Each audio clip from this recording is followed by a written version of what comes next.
네, 안녕하세요. 반갑습니다. 저는 울산 동울산 세무서를 비롯한 국세청에서 20년 근무하고 지금은 세무사업을 하고 있는 민광빈 세무사라고 합니다. 반갑습니다. 네, 지금 같은 경우 상속세와 증여세는 시가 평가가 원칙이고 시가로 신고를 해야 됩니다. 그러나 아파트와 같이 매매 사례가 있는 경우에는 유사 매매 사례가 있는 경우에는 시가로 하여 신고를 해야 합니다. 그럼에도 불구하고 아직도 기준시가로 신고해서 추징되는 사례가 많습니다. 최근 금액이 큰 상가, 즉 꼬마 빌딩 같은 경우에도 기준시가로 신고하는 경우가 있는데요. 국세청에서 감정평가를 하여 시가로 다시 추징하는 경우가 있습니다. 이와 같은 경우는 기준시가와 시가 차이가 크기 때문에 추징세액이 크다고 보시면 됩니다.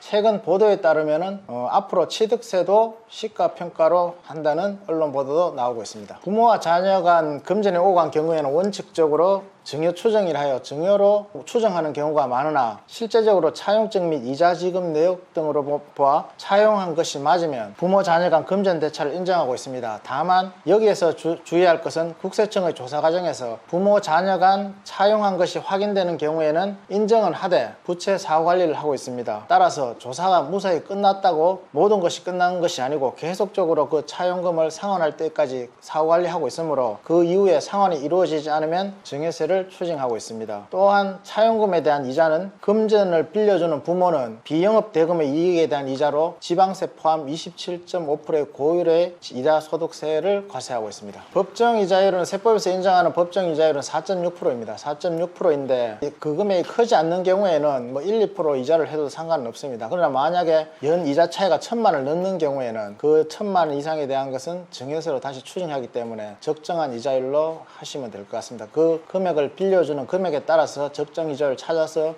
이자 산정하시면 될 것 같습니다. 예를 들어서 자녀에게 현금 5억을 증여했다고 보시면은 증여세 공제를 하고 8천만 원 정도 약 나옵니다. 그런데 증여받은 자녀가 증여받을 납부할 능력이 되지 않는다면은 그 8천만 원에 대해서도 부모가 대신 납부한 걸로 보아 증여세를 다시 납부를 해야 됩니다. 대부분은 그러니까 증여세 받더라도 내가 증여세를 납부할 능력이 있는지를 꼭 확인하셔야 될 것 같습니다. 또한 최근에는 부모가 현금 증여를 5억을 하더라도 5억 원의 자금이 어디서 나왔는지 거기까지도 확인합니다. 그래서 실제 사례에서도 부모 사업에 대해서 수익금액 누락으로 하여 몇억 원 추징되는 경우도 있습니다. 이것은 실제 사례입니다. 여기서 추가적으로 좀 더 말씀드리면 부모가 5억을 현금으로 증여를 줬다는 경우에 5억의 원천을 밝혀야 되는 부분인데요. 만약에 사업이나 장사를 해서 그 수익금액으로서 충분히 5억 원의 자금을 마련하였다면 상관이 없는데 세무서에 신고된 금액이 그 5억보다 훨씬 적은 경우에는 그 5억의 원천이 어디서 나왔는지 수익금액이 누락이 되었는지 그 부분도 세무조사를 한다고 보시면 됩니다. 성인인 경우는 5천만 원까지 증여세가 없다고 해서 증여세 신고를 하지 않는데요. 신고를 하지 않아도 상관은 없습니다만 다만 나중에 부동산을 취득하더라도 그 원천을 입증하기 위해서는 미리 신고해 두는 것이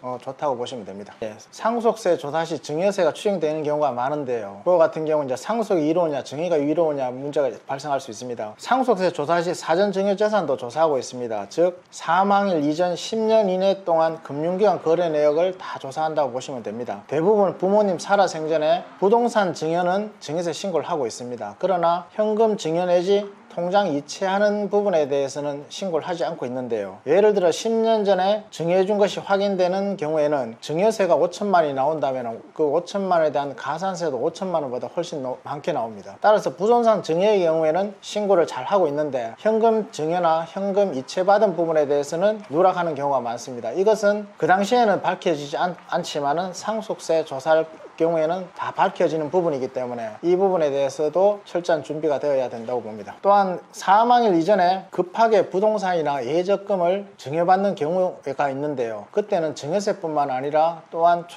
상속 재산에도 가산되기 때문에 이와 같은 방법은 최악의 선택이라고 보시면 됩니다. 이 부분도 많이 물어보시는 부분인데요. 자녀 명의로 아파트를 구입하든지 분양권을 취득한 경우에 대부분 대출금이나 부모님으로부터 차용하면 되지 않느냐고 물어보시는 경우입니다. 은행 대출금이나 부모님도 차용한 경우에도 취득자금 원천은 될 수 있습니다. 그러나 다만 그 자금에 대한 이자를 어떻게 상환할 능력이 됐는지 국세청에서는 그 자녀분이 그 이자 상환 능력이 있는지 그리고 원금 상환 능력이 있는지도 같이 보게 됩니다. 예를 들어 자녀의 소득이 없거나 적은 경우 이자나 원금 상환 능력을 의심하게 되고 지금은 당장 조사하지 않더라도 몇 년 후에 즉 대출금을 누가 상환했는지 꼭 확인한다고 보시면 보시면 됩니다. 대부분 지금 넘어갔다고 그러고 사후 관리를 하게 됩니다. 그러면은 지금은 안전하다고 넘어갔다고 방심하고 나중에는 부모님이 대부분 상을 해줍니다. 그러면 그것도 바로 국세청에서는 전산으로 관리를 하기 때문에 추징한다고 보시면 됩니다. 따라서 처음부터 너무 과도한 금융기관 대출금이나 부모로부터 차용금보다는 내 스스로의 자금 원천도 미리 조금 만들어 놓는 것이 매우 중요하다고 볼 수 있습니다. 이 부분도 많이 물어보는 질문인데요. 보통 부모 자녀간 또는 배우자에게 1세대 1주택 등 비과세 요건을 갖춘 경우나 감면 요건을 갖춘 재산을 사실상 증여하면서 매매 형식 이전을 등기를 하는 경우가 많습니다. 그럼 관할세무서는 증여 추정 자료로 하여 사실상 대가 지급 및 자금 출처에 대한 입증 자료를 요구하고 있습니다. 이때 대가 지급 및 자금 출처에 대한 입증 자료를 제시하지 못하는 경우에는 증여세가 추징되고 가산세도 신고 불성 시 가산세가 무려 40%가 부과되고 있습니다. 따라서 부모 자녀 간 매매 거래가 되려면 자녀의 취득 자금이 확실해야 하고 거래 금액도 통상적으로 거래되는 금액이 아닐 경우에는 양도소득세 및 증여세가 추징되고 있습니다.